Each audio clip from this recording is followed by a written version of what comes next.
Someone Like You is just a beautiful but also heartbreaking tale of love and loss. Was there something about London or the script in general that made you want to be a part of this movie? Yeah, absolutely. I think there are a lot of reasons I wanted to be a part of it. The initial one was when I first got the audition, I was really excited to be able to have the opportunity to play two characters in a project. I've never done that before. It was a huge challenge, and as an actor, I really love being challenged. And what was interesting is I found things that related to me and Andy, as well as me in London. There was a little kind of piece of my heart in both of them. And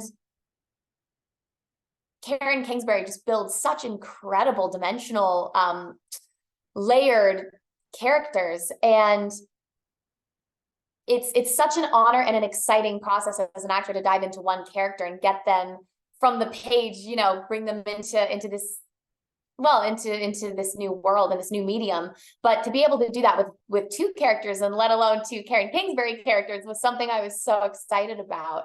And so initially that was first what got me really, really hooked. But I also just loved the story. I read the book and I was just so excited about the story and the love story, and not just the romance side of things, but just such beautiful relationships with the families as well. So yeah, I think it like never ends, the amount of reasons why I started to get really excited about being a part of the project. How are both of these characters then described to you? Obviously, they're sort of um, half siblings, full siblings. I don't know how you would describe someone whose embryos are split like that. Are they Yeah, twins, technically? well, I can say first and foremost, it's not my area of expertise, so I don't know if how I'm answering it is going to necessarily be the exact right way. But I think that's part of the excitement of the story. Karen, she speaks, she does little engagements, and at one of them, she heard a story about embryo adoption, and I believe it was twins, but it was three sisters, I think. I don't quite know the entire story, but I know that she was hearing about this embryo adoption, and she got really excited about that idea and thought, wow, that's really interesting. And then her mind started to, get into that beautiful creative spiral that it does, and started going, oh, what if it was separated?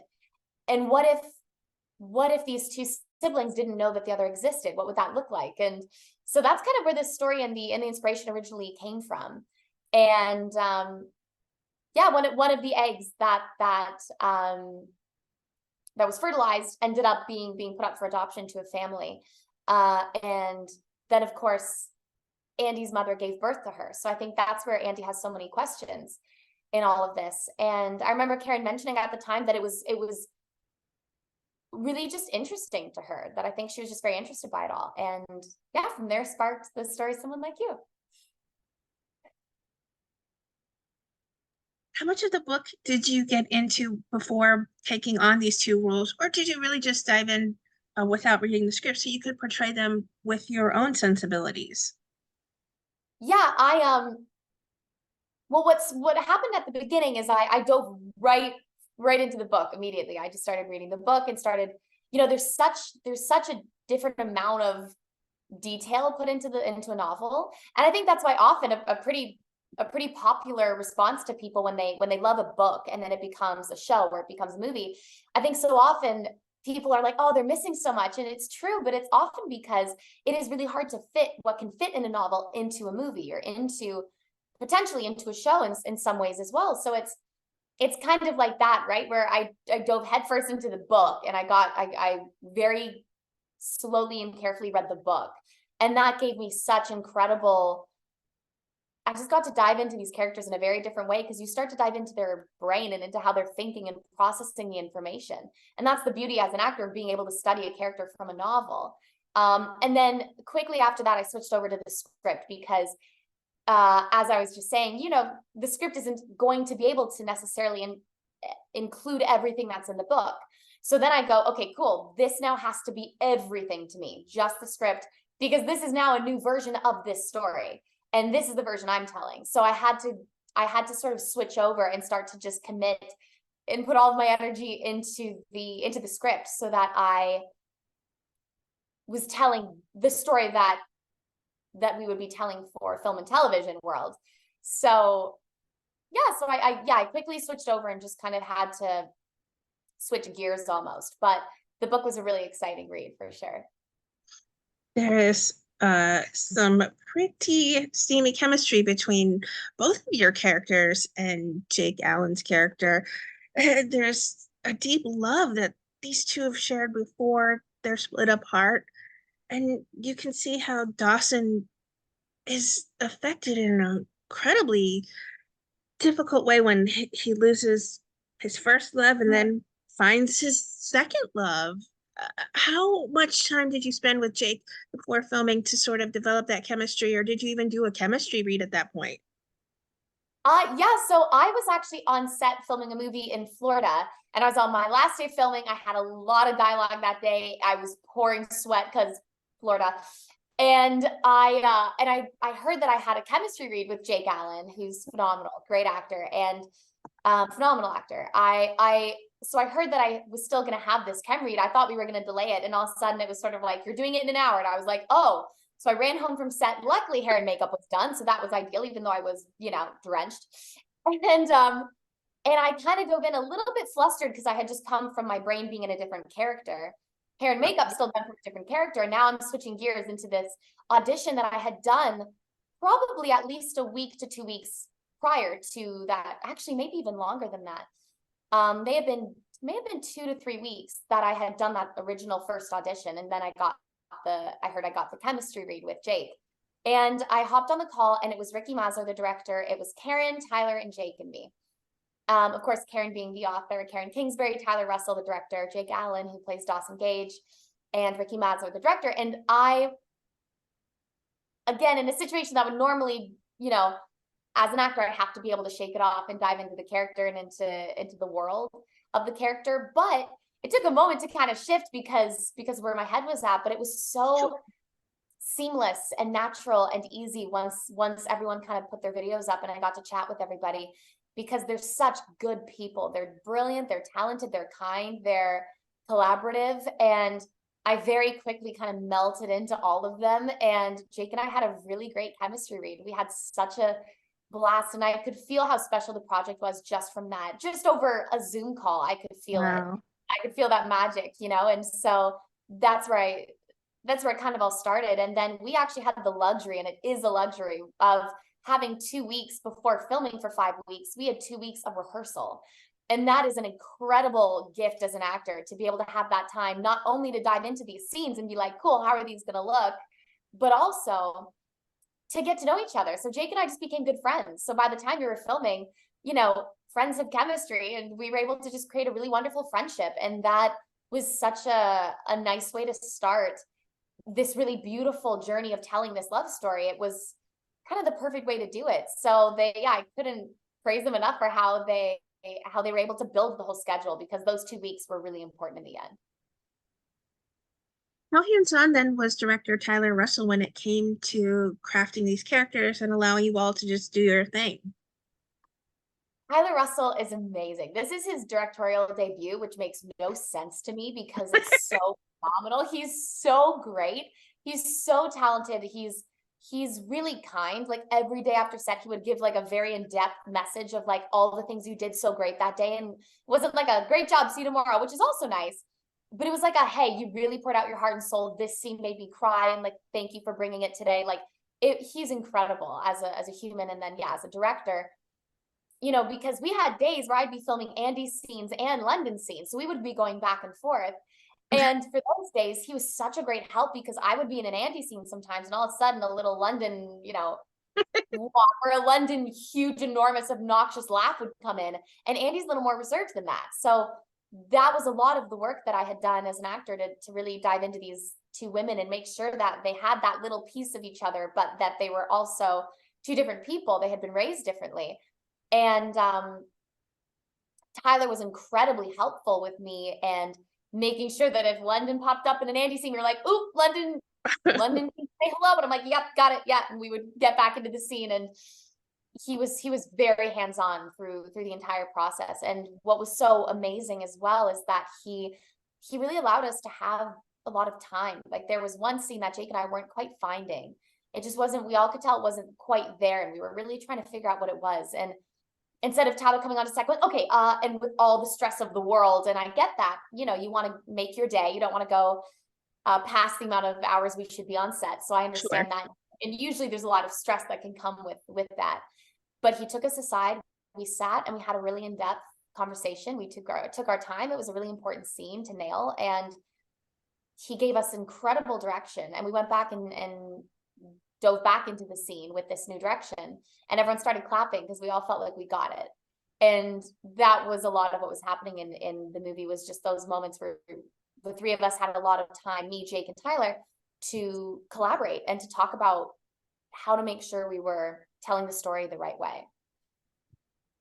I was going to ask, what were some of your favorite moments from filming, or ones that hold a special significance for you? It sounds like there were so many. Yeah, there was a lot of magic on set. It was just, you know, when you're filming a project with Karen and with her family, they poured everything into this. Like, this isn't backed by Hollywood and everything. This is completely out of, you know, from her family and her. Like, they put all of what they had into this. And when you do that, there's such a power on set. There's so much love on set. Her husband was on set, hands-on every day, making sure he could help in every way that was needed.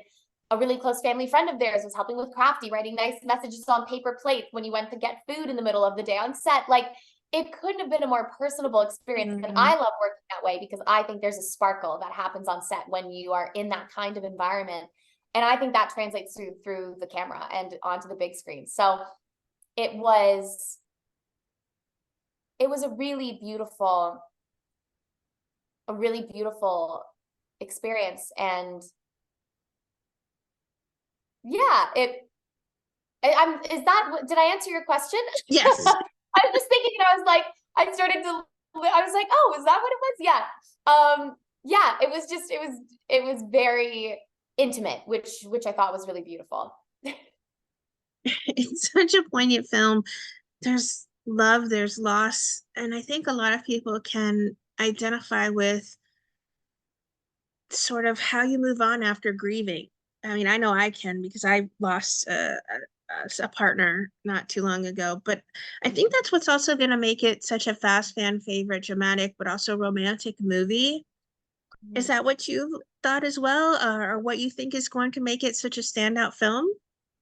Yeah, absolutely. And I'm so sorry for your loss. I'm really sorry. It's really hard. I've experienced a lot of loss in my life as well. And it's what I love so much about Karen and how she tells stories is the authenticity and the depth that she's not afraid. She doesn't steer away from it. She actually dives into it. And you can have a story with romance and hope and fun and dancing and singing. Like, you can have all that, but you don't, and it's okay to just live in that world. That's a beautiful thing. But it's also okay to dive into these deep, emotionally heavy, dark experiences that happen to all of us. And I think the honesty in that, and the honesty for all the actors of making sure that we did our job to dive as deep as we could, I think that's something that people are going to love, because part of why we run to a movie theater is because we want to lose ourselves in something. And part of losing yourself is also the fact that you feel a part of something. I think part of that is because we relate to the stories we're seeing, not always, but a lot of the time. And a story like this, you're right, I love that there's romance, but I love that it also, Andy and Dawson don't meet each other in a blind date or a first date where they're like, you know, dressed for prom and they're like their best selves. They meet each other at a point where neither of them are looking for love. And they meet at a point where they're actually both very lost. They feel very lost and very alone. And they not only fall in love in that time, but they also like each other, because they, with open arms and no filters or anything, they just go, I see you, and I really see you. And I feel what you feel, and I'm here for it, and it's safe. And that's what I love. And that's what I think you're absolutely right. I think something people are really going to take away from is that the romance is built in this really strong foundation because it came from It came really unexpected, which I think is so often how it can happen, because they weren't looking for that, and they instead found a really good friend, and then that built into something that became really beautiful. So, of course, it was a beautiful friendship to begin with, but then it really blossomed into something. So I agree completely. I think the fact that we get this in the movie, we get the highs and lows of life, I think is so relatable and is what is going to bring people to the theaters.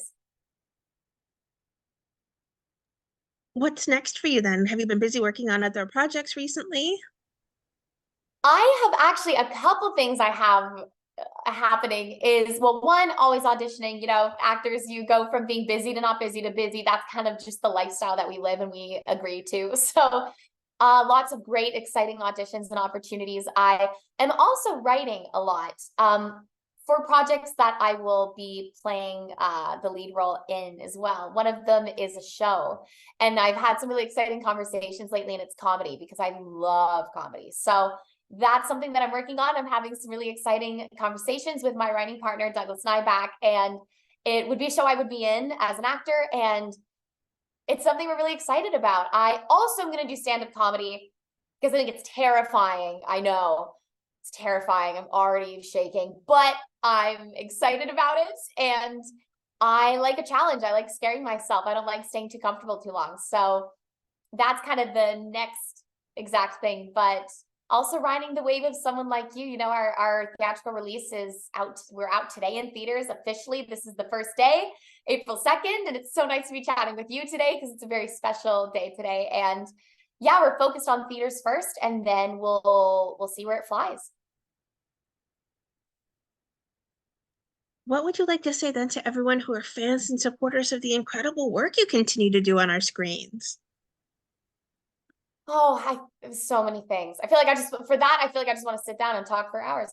But what I will say is, I think, one, I feel really grateful that I get to do what I love.